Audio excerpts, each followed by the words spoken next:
Distribution transformers దగ్గర జనవరి 4 తారీఖు నాడు ఒప్పందం చేసుకొని ఏం చెప్పిండ్రు అధ్యక్ష అంటే జూన్ 30 తారీఖు లోపల అంటే దాదాపుగా 6 నెలల లోపల డిస్ట్రిబ్యూషన్ ట్రాన్స్ఫార్మర్స్ దగ్గర 100% మేము మీటర్లు బిగిస్తామన్నారు.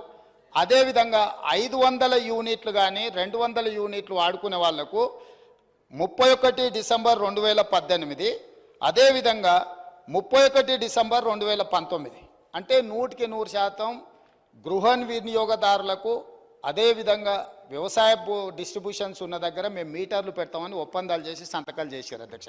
ఈ సంతకంలో సంతకాలు పెట్టింది ఎవరు అధ్యక్ష? ఆ పేర్లు కూడా నేను చెప్తా అధ్యక్ష, ఎందుకంటే ఈ రికార్డులను సవరించాల్సిన బాధ్యత ఈ అంటే అబద్ధాలను ఈ రికార్డులో ఉంటే రేపు భవిష్యత్తులో కొత్తగా వచ్చే ఎమ్మెల్యేలు ఇదంతా నిజం అనుకునే ప్రమాదం ఉంది. ఇందులో సంతకాలు పెట్టిన దాంట్లో అధ్యక్ష తెలంగాణ రాష్ట్ర ప్రభుత్వం తరఫున Ajay Mishra IAS, special chief secretary energy department government of Telangana, discom southern power distribution company of Telangana limited నుంచి శ్రీ జి రఘుమారెడ్డి, అదేవిధంగా అధ్యక్ష వీరు సదరన్ డిస్కామ్ నుంచి, అదేవిధంగా discom northern power distribution company of Telangana limited నుంచి ఏ గోపాలరావు. ఈ అధికారులు కేంద్ర ప్రభుత్వంతో ఒప్పందం చేసి ఈ సంతకాలు పెట్టి అన్ని దగ్గరలో మీటర్లు పెడతామని చెప్పిన మాట వాస్తవం అధ్యక్ష. ఈరోజు తమరి ద్వారా తెలంగాణ సమాజానికి నేను స్పష్టమైన వివరాలను తెలంగాణ సమాజానికి నేను చెప్పదలుచుకున్నాను. జనవరి 4, 2017 నాడు కేంద్ర ప్రభుత్వంతో నరేంద్ర మోడీ గారితో ఆనాటి తెలంగాణ రాష్ట్ర ముఖ్యమంత్రి కల్వకుంట్ల చంద్రశేఖరరావు గారు మేము డిస్ట్రిబ్యూషన్ ట్రాన్స్ఫార్మర్లకు 100% 6 నెలల లోపల మీటర్లు బిగిస్తామని, అదేవిధంగా ఇండ్ల గృహ వినియోగదారులకు కూడా 2018 డిసెంబర్ లోపల 500 యూనిట్లు వాడే వినియోగదారులకు, అదేవిధంగా 200 యూనిట్లు వాడే వాళ్లకు 31 డిసెంబర్ 2019 లోపల మీటర్లు బిగిస్తామని నరేంద్ర మోడీ గారితో ఒప్పందం చేసుకున్న మాట వాస్తవము. ఈ అధికారిక రికార్డులను తమరి ద్వారా అబద్ధాలు సభను తప్పుదోవ పట్టించిన హరీష్ రావు గారికి నేను ఇస్తున్నా. అదేవిధంగా వారు మాట్లాడిన అబద్ధాలు అన్నిటిని కూడా రికార్డులను తొలగించి ఆ రికార్డులను సవరించాల్సిందిగా తమరికి విజ్ఞప్తి చేస్తున్నాను అధ్యక్ష. అధ్యక్ష, మీరు 6 గ్యారెంటీలో చెప్పారు ప్రతి మహిళకు నెలకు 2500 ధోకా, అవ్వ తాతలకు 4000 పింఛన్ ధోకా, దివ్యాంగులకు 6000 పెన్షన్ ధోకా, అన్ని పంటలకు మద్దతు ధరకు 500 బోనస్, కళ్యాణ లక్ష్మి ఎంట తులం బంగారం, ప్రతిరోజు సీఎం ప్రజా దర్బార్, ప్రభుత్వంలో ఆర్టీసీ విలీనం, నిరుద్యోగ భృతి 4000, ఉద్యోగ ఉపాధ్యాయులకు 4 డిఏలు పిఆర్సీ, మొదటి ఏడాది 2 లక్షల ఉద్యోగాలు, 25,000 పోస్టులతో మెగా డిఎస్సి, విద్యార్థులకు 5 లక్షల విద్యా భరోసా కార్డు, డిసెంబర్ 9 రైతులందరికీ 2 లక్షల రుణమాఫీ, రైతు భరోసా రైతన్నలకు, కౌలు రైతులకు 15,000 డోకా, ఆటో డ్రైవర్లకు 12,000 ఆర్థిక సహాయం. డోకా డోకా డోకా కాంగ్రెస్ పార్టీయే ఒక పెద్ద డోకాగా మారింది అధ్యక్ష. బీఆర్ఎస్ ప్రభుత్వం 6,71,757 కోట్ల రూపాయల అప్పు చేసిందని పదే సభలో బయట కూడా చెప్తా ఉన్నారు. నిన్న బడ్జెట్ ప్రసంగంలో కూడా చెప్పారు. డిసెంబర్ 23 నాడు మీరు విడుదల చేసిన శ్వేతపత్రంలో 4 రకాల అప్పులను మీరు చూపించారు.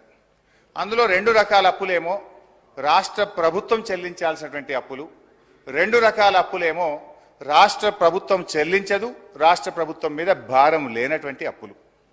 అందులో అధ్యక్ష గవర్నమెంటు హామీ లేనిది, ప్రభుత్వం చెల్లించనిది 59,414 కోట్లు, గవర్నమెంట్ హామీ ఉండి ప్రభుత్వం చెల్లించవలసిన అవసరం లేనిది 95,462 కోట్లు. ఈ రెండు కలిపితే 1,54,876 కోట్లు. అంటే మీరు చెప్పిన 6,71,757లో ఈ 1,54,876 కోట్లు తీసేస్తే అది 5,16,881 కోట్లు. దీంట్లో మా ప్రభుత్వం ఏర్పడే నాటికే చేసినటువంటి అప్పులు మాకు వారసత్వంగా వచ్చింది 72,658 కోట్లు. దాన్ని కూడా తీసేసినప్పుడు 4,44,223 కోట్లు.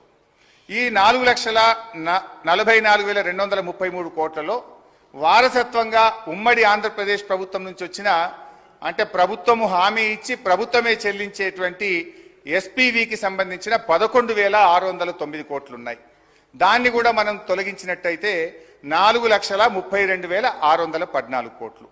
మీరు శ్వేతపత్రంలో కూడా కొంచెం ఇంటెలిజెంట్గా పెట్టారు.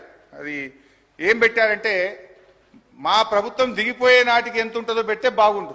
వీళ్ళు ఏం పెట్టిండ్రు, ఎఫ్ఆర్బిఎం లోన్స్ 2023-24 బిఈ అంటే మేము డిసెంబర్లోనే మీ గవర్నమెంట్ వచ్చింది. డిసెంబర్, జనవరి, ఫిబ్రవరి, మార్చ్ 4 నెలల్లో తీసుకుపోయే అప్పును కూడా మా ఖాతాలు వేసింది. గ్రేట్. అయితే ఆ డబ్బు ఎంత అంటే 6,115 కోట్లు. ఈ 6,115 కూడా తీసేస్తే నెట్ మా 10 ఏళ్ల పాలనలో తెచ్చిన అప్పు 4,26,499 కోట్లు. వాస్తవం ఇదైతే ఒకవైపు 7,000 కోట్లు 7,000 కోట్లు అని చెప్పి ఒక 7 లక్షల కోట్లని దుష్ప్రచారం చేస్తూ ఉన్నారు. అయితే ఇక్కడ అధ్యక్ష కొన్ని విషయాలు కూడా వారికి చాలా అనుభవం ఉంది, సభలో కూడా ఉన్నారు. నేను అక్కడ ఆర్థిక మంత్రిగా ఉన్నప్పుడు అనేక సందర్భాల్లో బట్టి విక్రమార్క గారు సిఎల్పి నాయకుడిగా మాట్లాడుతుండేవారు.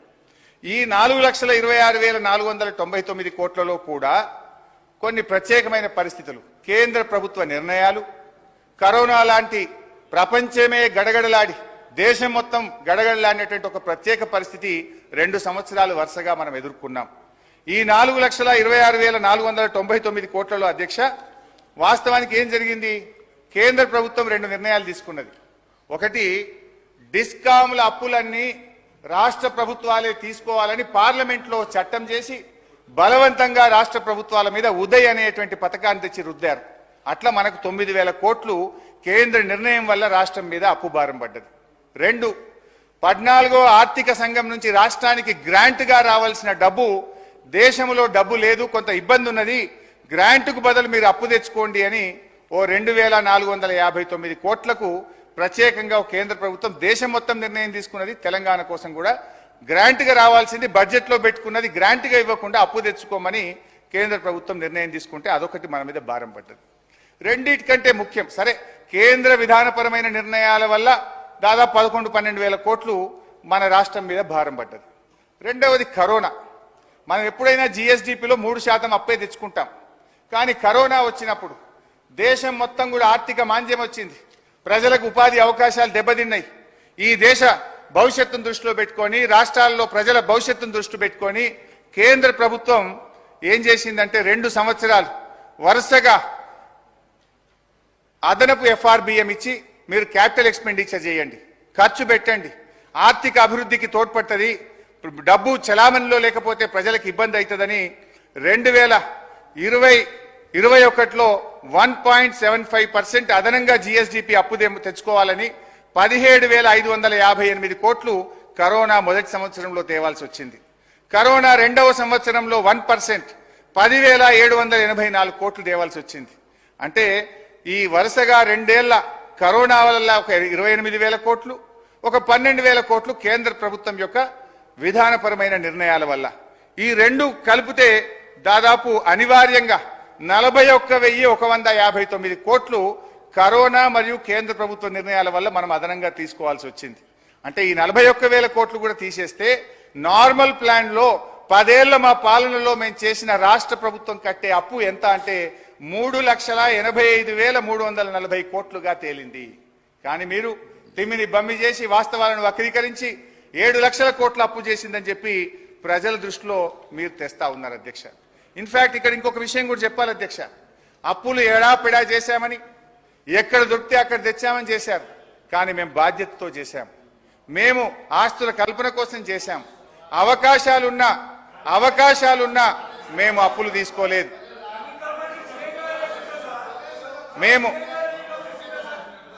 మేము సార్ వద్దు, మీరు ఆగండి. నేను బాధ్యతతో చెప్తున్నాను అధ్యక్ష, కేంద్ర ప్రభుత్వము మీరు విద్యుత్ సంస్కరణలు చేయండి, 5 ఏళ్ల పాటు ఏటా 0.5% ఎఫ్ఆర్బిఎం అదనంగా ఇస్తామన్నారు. అంటే 30,000 కోట్లు తెచ్చుకునే అవకాశం ఉంది. మన పక్కన కాంగ్రెస్ అధికారంలో ఉన్న కర్ణాటకలో విద్యుత్ సంస్కరణలు అమలు చేశారు, ఆంధ్రప్రదేశ్లో చేశారు, దేశంలో అనేక రాష్ట్రాల్లో విద్యుత్ సంస్కరణలు అమలు చేసి వాళ్ళు 30,000 కోట్లు తెచ్చుకున్నారు. ఇదే సభలో సభానాయకుడిగా ఉన్న కేసీఆర్ గారు నా గొంతులో ప్రాణముండంగా విద్యుత్ సంస్కరణలు అమలు చేయను, ఆ 30,000 కోట్లు మాకు అవసరం లేదు, ఒక పని తక్కువ చేసుకున్నా సరే విద్యుత్ సంస్థలను ప్రైవేట్ పరం చేయము, మీటర్లు పెట్టము అని సభానాయకుడిగా చెప్పారు. నిజంగా అప్పు పుడితే మేము తెచ్చుకోవచ్చు అనుకుంటే ఆ 30,000 కోట్లు తెచ్చుకొని ఉండేవాళ్ళం కదా. మేము ఆ రోజు ఆ అవకాశం ఉన్నా కూడా దాన్ని వినియోగించుకోలేదంటే మా బాధ్యత ఈ రాష్ట్రం పట్ల, భవిష్యత్ తరాల పట్ల ఎంత బాధ్యతాయుతంగా వ్యవహరించామో కూడా ఒకసారి గుర్తు తెచ్చుకోవాలి. అధ్యక్ష, హరీష్ రావు గారు 1 minute. అధ్యక్ష, నడి రోడ్డు మీద నిరుద్యోగులపై లాఠీలు జులిపించడమే మీరు చెప్పిన పూర్తి స్థాయి ప్రజాస్వామ్యమా? ఆర్ట్స్ కాలేజీలో జరుగుతున్న లాఠీ చార్జిని చిత్రీకరిస్తున్న జర్నలిస్టును అసభ్య పదజాలంతో బూతులు తిట్టి కొట్టడమేనా కాంగ్రెస్ మార్కు ప్రజాపాలన? అంగన్వాడీలను, ఆశా వర్కర్లను తమ డిమాండ్ల సాధన కోసం రోడ్డెక్కితే అణచివేత, ప్రతిపక్ష కార్యకర్తలపై ప్రతీకార దాడులు, మొత్తం మీద కాంగ్రెస్ పార్టీ తెచ్చిన మార్పు ఎట్లా ఉందంటే విద్యార్థినీలకు ఇస్తామన్న స్కూటీలలో లేదు, పోలీసులు విచ్చలవిడిగా ప్రయోగిస్తున్న లాఠీలా ఉంది. అధ్యక్ష, హరీష్ రావు గారు కన్క్లూడ్ చేయండి, టైం అయిపోయింది, కన్క్లూడ్ చేయండి సార్. అట్లా కాదు సార్, ప్లీజ్. 15 నిమిషాలు. అధ్యక్ష, ఈ ప్రభుత్వంలో లా అండ్ ఆర్డర్ ఎంత ఘోరంగా దెబ్బతిన్నదో, ఎందుకంటే హోంమంత్రిగా కూడా ముఖ్యమంత్రి గారే ఉన్నారు, మరి ఇవాళ ఆర్థిక మంత్రి గారు కూడా సమాధానంలో చెప్పాలి. ఈ ప్రభుత్వం వచ్చిన 8 నెలల కాలంలో లా అండ్ ఆర్డర్ బాగా దెబ్బతిన్నది. అధ్యక్ష, మర్డర్లు ఈ ప్రభుత్వం వచ్చిన తర్వాత మన ఈ 8 నెలల కాలంలో 500 మర్డర్లు జరిగినాయి. అధ్యక్ష, dacoities 60, robberies 400, theft cases 10,000, rape cases 1800 rape కేసులు అయినాయి. అధ్యక్ష, పోయిన జూన్ నెలలో ఒక్కటే జూన్ నెలలో ఒక హైదరాబాద్ నగరంలో 28 గొర్రెల పథకము ఎన్ని గొర్రెలు ఇచ్చిండ్రో, ఎన్ని గొర్రెలు ఉన్నాయో ఇవాళ మొత్తం లెక్కలు తేలినాయి. గొర్రెల మీద ఏసీ బోళ్ళు ఊరికి అట్లా మీద ఇట్లా తడిమి చూస్తే ఆల్రెడీ 700 కోట్లు గొర్రెల పేరు మీద దిగమింగినరని చెప్పి ఈరోజు రిపోర్ట్స్ వచ్చినాయి. కేసీఆర్ కిట్టులో ఏం అవినీతి జరిగిందో వారు కోరుకుంటే విచారణకి ఇద్దాం, దాని మీద కూడా పోదాం. ఇదే కాకుండా గొప్ప పథకం అని చెప్పిన బతుకమ్మ చీరలలో జరిగిన అవినీతి మీద కూడా బతుకమ్మ చీరలు చేనేత కార్మికులకు పని కల్పిస్తున్నాం అని చెప్పి సూరత్ వెళ్ళి కిలోల కింద చీరలు తీసుకొచ్చి ఆడబిడ్డల్ని మభ్యపెడితే ఆడబిడ్డలే బయటకు వచ్చి తగులబెట్టిర్రు. అవి ఏడగడుతురు? వ్యవసాయ పొలాలలో పిట్టలను బెదిరించడానికి బతుకమ్మ చీరలు కడుతున్నారు. ఆడబిడ్డలు ఎవరు కట్టుకోలే. అధ్యక్ష, అంటే బతుకమ్మ ఒక సెంటిమెంట్ తెలంగాణ ఆడబిడ్డలకు, ఆ సెంటిమెంట్ను కూడా దోపిడీకే ఉపయోగించుకున్నారు. గొర్రెలు మా యాదవ్ సోదరులు అమాయకులు, మంచోళ్ళు, నమ్మితే ప్రాణం ఇచ్చేటోళ్ళు. మా కుర్మ యాదవ్ సోదరులను అడ్డం పెట్టుకొని 100,000 కోట్ల రూపాయలు కొల్లగొట్టి మింగుతే ఇవాళ వాళ్ళ పంపకాలలో పంచాయతీలు వస్తే పోలీస్ స్టేషన్లో వాళ్ళే ఫిర్యాదు చేసుకుంటే ఆ కేసు ఏసీబీ విచారణకు తీసుకుంటే ఇవాళ ఇప్పటికే మీదనే 700 కోట్ల రూపాయలు వచ్చినాయన్నారు. ఇప్పుడు ఈడోళ్ళు వచ్చి కూర్చున్నారు. అదేవిధంగా మొన్నటి వరకు పదే మమ్మల్ని సవాల్ విసిరిండ్రు. ఏమని? అసలు కాళేశ్వరం మీద మేము పెట్టిందే 80,000 కోట్లు, కాళేశ్వరం ప్రాజెక్టే 80,000 కోట్లు అయితే 1,00,000 కోట్ల రూపాయల అవినీతి ఎట్లా జరిగింది? రాహుల్ గాంధీ గారు లీడర్ కాదు రీడరు అని ఇట్లాంటి మాటలు వీళ్ళే మాట్లాడారు. ఇప్పుడేమంటుండు? ఇప్పటి వరకు మేము 94,000 కోట్ల రూపాయలు కాళేశ్వరం ఖర్చు పెట్టినామంటున్నాడు. నిన్నటికి నిన్న పోయి చూసిర్రు ఎట్లా కూలిందో, ఇంకేమైనా మిగిలిందా లేదా అని. ఇవాళ ఇన్ని తప్పిదాలు చేసి ఉన్నాయని నమ్మి రంగారెడ్డి జిల్లాలో తమ రంగారెడ్డి జిల్లా నుంచి రిప్రజెంట్ చేస్తున్నారు. అధ్యక్ష, మా మల్రెడ్డి రంగారెడ్డి గారు ఎప్పుడు మొత్తుకుంటుంటారు, అన్ని మా భూములు అమ్ముకున్నారు, కనీసం మాకు రోడ్లు కూడా వేయలేదు, మా డ్రైనేజ్కి కనీసం మురికి కాలువలు కట్టుకోనికి కూడా నిధులు ఇవ్వలేదు, మా కాలేజీలు కూడా కట్టుకోవడానికి నిధులు ఇవ్వలేదని మా మల్రెడ్డి రంగారెడ్డి గారు అంటుంటారు. ఎన్ని వేల కోట్ల రూపాయల భూములు అమ్మినరో ఇవాళ లెక్క తీద్దాం. అధ్యక్ష, ఇవాళ అప్పుల లెక్క ఏదైతే చెప్తుండో అమ్ముకున్న లెక్కలు చెప్తలేడు. ఇవాళ మేము ఇది కట్టినాం, మేము అది కట్టినాం, ఈ కట్టడాలు చెప్తున్నాం, అమ్ముకున్న లెక్కలు కూడా తెలవాలి కదా. అధ్యక్ష, ఇదంతా కాదు బట్టన్నా స్పీకర్ గారు, ఇంత పెరిగింది అంత పెరిగిందని సరే లెక్కలు నేను చెప్తా, బుక్కులలో ఉంటుంది కుల్లా. మీరు ఒక్క 10 నిమిషాలు టీ బ్రేక్ ఇవ్వండి. నేను బట్టి గారు పోయి అసెంబ్లీ ముంగట గన్ పార్క్ మీద రోడ్డు మీద నిలబెట్టాం. రోడ్డు మీద పోయే 10 మందిని బీఆర్ఎస్ పాలనలో కరెంటు మంచిగుందా, కాంగ్రెస్ వచ్చిన 8 నెలల కరెంటు మంచిగుందా అని అడుగుదాం. కుల్లం కుల్లా జనం చెప్తారు కదా అధ్యక్ష. సీనియర్ శాసనసభ్యులు హరీష్ రావు గారి ప్రతి మాటను కూడా గౌరవిస్తాం అధ్యక్ష. ఎందుకంటే వారు కూడా లెజిస్లేటివ్ మంత్రిగా కూడా పనిచేశారు, ఫైనాన్స్ మినిస్టర్గా పనిచేశారు. మేము ఈరోజు మరి ఆ రాహుల్ గాంధీ గారి ప్రస్తావన తీసుకొచ్చారు. రాహుల్ గాంధీ గారిని ఎన్నిసార్లు చూపెడుతున్నారో దానికంటే 10 రెట్లు ఎక్కువ సార్లు ఈరోజు న్యాయపరంగా వారు కరెక్ట్గా మాట్లాడితే, సందర్భాన్ని పురస్కరించుకొని మాట్లాడితే ఇంకో 10 సార్లు కూడా చూపెట్టడానికి మీ అనుమతి ద్వారా ఏదంటే మీ కార్యాలయం నుంచి చూపెడతారని మాకు గొప్ప నమ్మకము. రెండవది, వాస్తవాలు మాట్లాడారు సార్. అప్పుడు భట్టి గారు కూడా వాస్తవాలు మాట్లాడారు కనుకనే ఏ డిస్టర్బెన్స్ లేకుండే మీ దగ్గర నుంచి కూడా. దయచేసి హరీష్ రావు గారు కూడా వారికి ఉన్న అనుభవాన్ని ఉపయోగించుకొని వాస్తవాలు మాట్లాడితే తప్పకుండా సభ సజావుగా జరుగుతుందని మా అభిప్రాయం అధ్యక్ష. Please please running. అసలు కాళేశ్వరం మీద మేము పెట్టిందే 80,000 కోట్లు. కాళేశ్వరం ప్రాజెక్టే 80,000 కోట్లు అయితే 1,00,000 కోట్ల రూపాయల అవినీతి ఎట్లా జరిగింది? రాహుల్ గాంధీ గారు లీడర్ కాదు రీడరు అని ఇట్లాంటి మాటలు వీళ్ళే మాట్లాడారు. ఇప్పుడేమంటుండు? ఇప్పటి వరకు మేము 94,000 కోట్ల రూపాయలు కాళేశ్వరం ఖర్చు పెట్టినామంటున్నాడు. అప్పుల లెక్క ఏదైతే చెప్తుండో అమ్ముకునే లెక్కలు చెప్తలేడు. మా పాలమూరు జిల్లా ప్రాజెక్టులు పూర్తి కాకపోవడానికి వీళ్ళ దుర్మార్గం కారణం కాదా? విద్యుత్తులో కేంద్ర ప్రభుత్వాన్ని మేము ఏదో పోరాటాలు చేసినామని తప్పుడు ఒప్పందాలు ఏమేం చేసిండ్రో, మీటర్లు పెట్టడానికి ఒప్పుకున్న అనుమతులు ఏంటో అన్ని లెక్కలు తీసి ఇదే సభలు పెట్టి అడుగుతాము. ఇప్పుడు మీ ద్వారా వారు నిజంగానే చాలా నిజాయితీగా నడుపుంటే నేను ఒక్కటే మాట అడుగుతున్నా. బతుకమ్మ చీరల మీద, కేసీఆర్ కిట్ల మీద, గొర్రెల పంపకాల మీద, ఈ 3 పథకాల మీద మీరు గొప్ప పథకాలు అంటున్నారు కదా, దీని మీద విచారణకు సిద్ధంగా ఉన్నారా? దీని మీద సమాధానం చెప్పండి అని నేను అడుగుతున్నా అధ్యక్ష.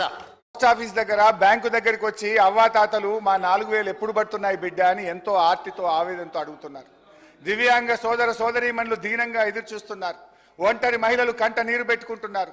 వితంతువులు, డయాలిసిస్ పేషెంట్లు, బోధకాలు బాధితులు, నేతన్నలు, గీతన్నలు 4,000 పింఛన్ ఎప్పుడొస్తుందా అని కళ్ళు కాయలు చేసుకొని చూస్తున్నారు అధ్యక్ష. ఇవాళ పరిస్థితి ఏంటంటే అధ్యక్ష, 4,000 మాట దేవుడు ఎరుగు, ఆ ఇచ్చే 2,000 కూడా చక్కగా వస్తలేదు అధ్యక్ష.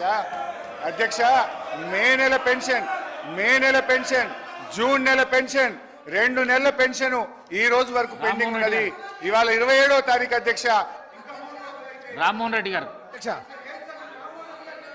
అధ్యక్ష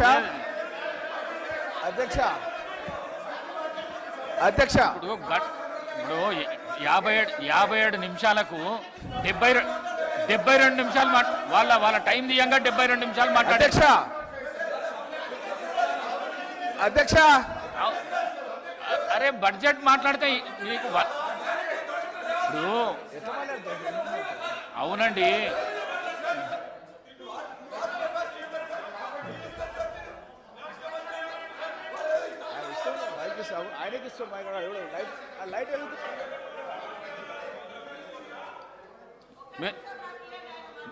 మీరు కన్క్లూడ్ చేయండి, 5 minutesలో కన్క్లూడ్ చేయండి మీరు ప్లీజ్.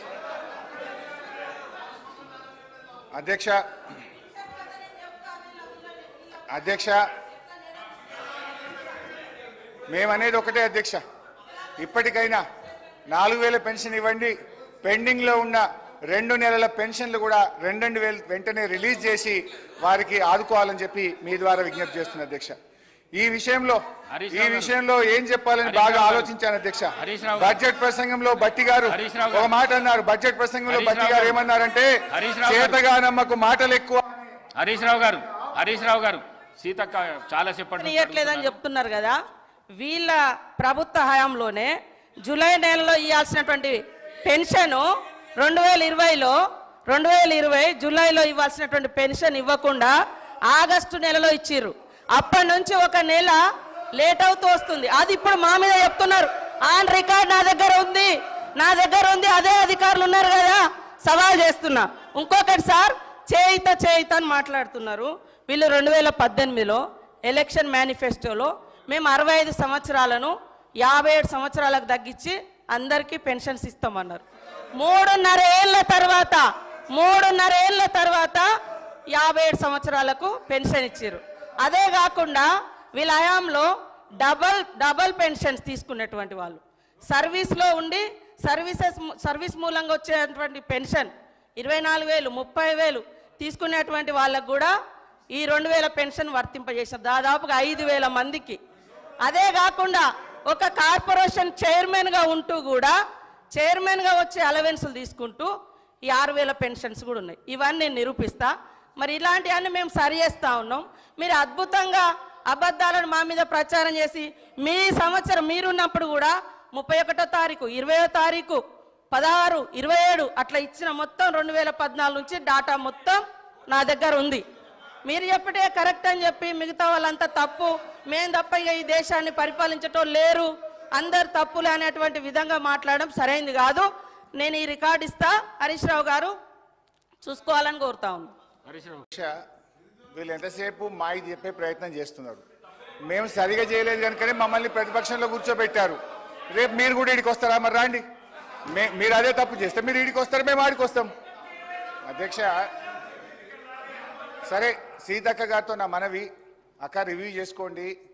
మే జూన్ నెలల పెన్షన్ రాలేదు, ఇప్పుడు జూలై నెల 27వ తారీఖు, 3 రోజులు అయితే ఆగస్టు వస్తుంది, 3 నెలల పెన్షన్ పెండింగ్ అవుతుంది.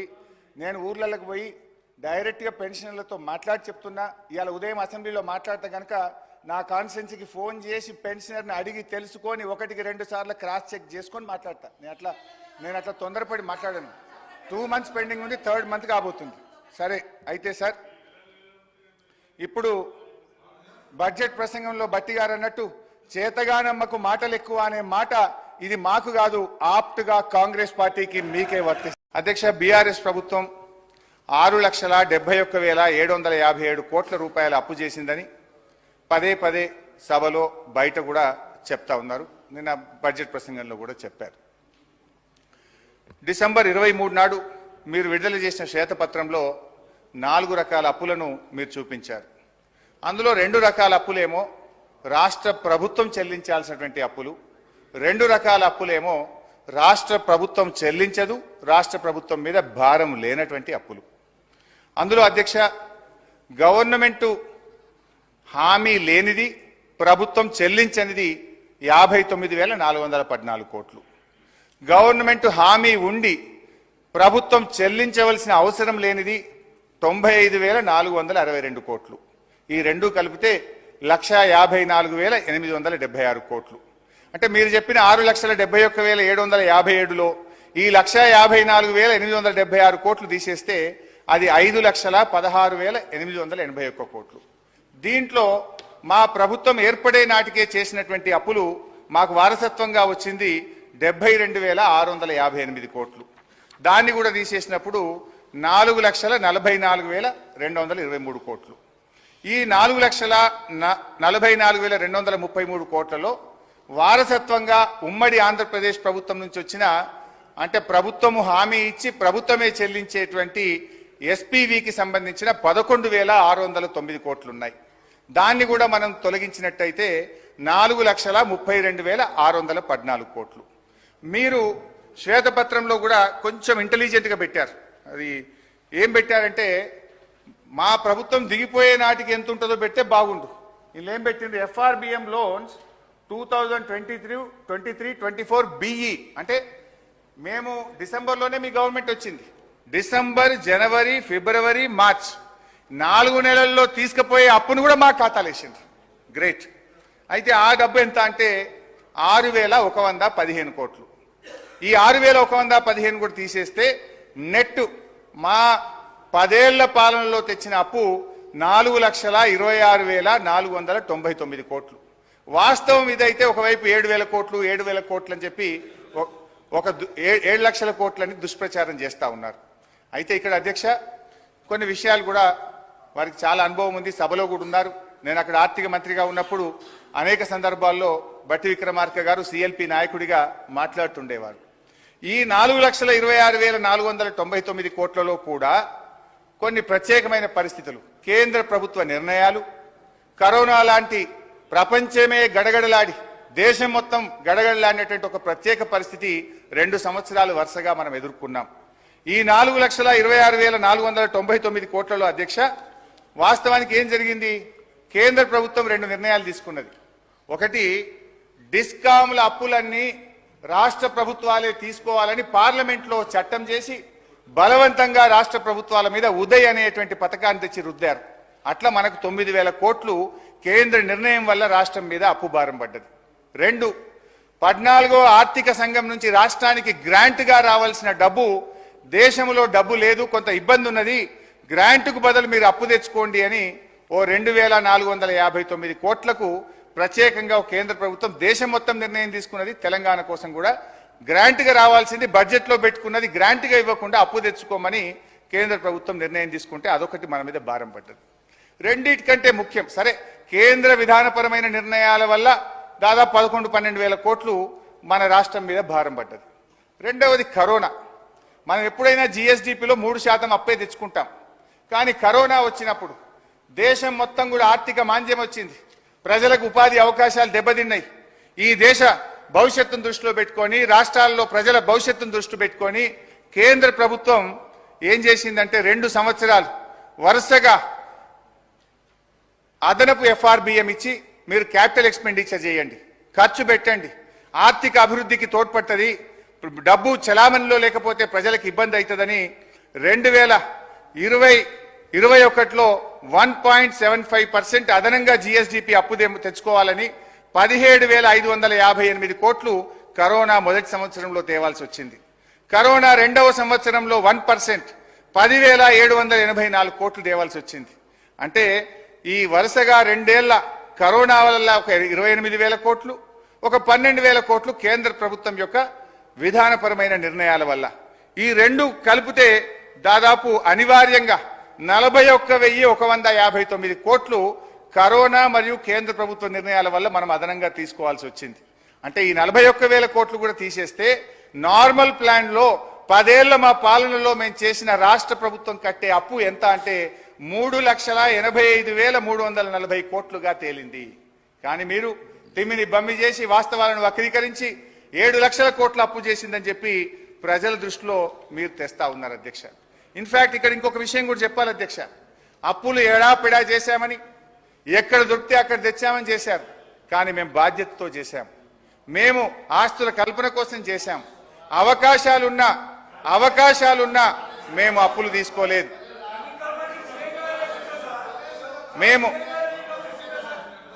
మేము సార్ వద్దు, మీరు ఆగండి. నేను బాధ్యతతో చెప్తున్నాను అధ్యక్ష, కేంద్ర ప్రభుత్వము మీరు విద్యుత్ సంస్కరణలు చేయండి, 5 ఏళ్ల పాటు ఏటా 0.5% ఎఫ్ఆర్బిఎం అదనంగా ఇస్తామన్నారు. అంటే 30,000 కోట్లు తెచ్చుకునే అవకాశం ఉంది. మన పక్కన కాంగ్రెస్ అధికారంలో ఉన్న కర్ణాటకలో విద్యుత్ సంస్కరణలు అమలు చేశారు, ఆంధ్రప్రదేశ్లో చేశారు, దేశంలో అనేక రాష్ట్రాల్లో విద్యుత్ సంస్కరణలు అమలు చేసి వాళ్ళు 30,000 కోట్లు తెచ్చుకున్నారు.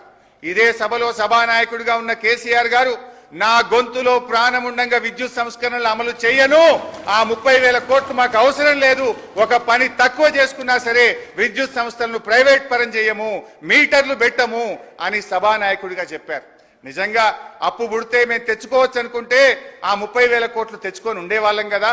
మేము ఆ రోజు ఆ అవకాశం ఉన్నా కూడా దాన్ని వినియోగించుకోలేదంటే మా బాధ్యత ఈ రాష్ట్రం పట్ల, భవిష్యత్ తరాల పట్ల ఎంత బాధ్యతాయుతంగా వ్యవహరించామో కూడా ఒకసారి గుర్తు తెచ్చుకోవాలి.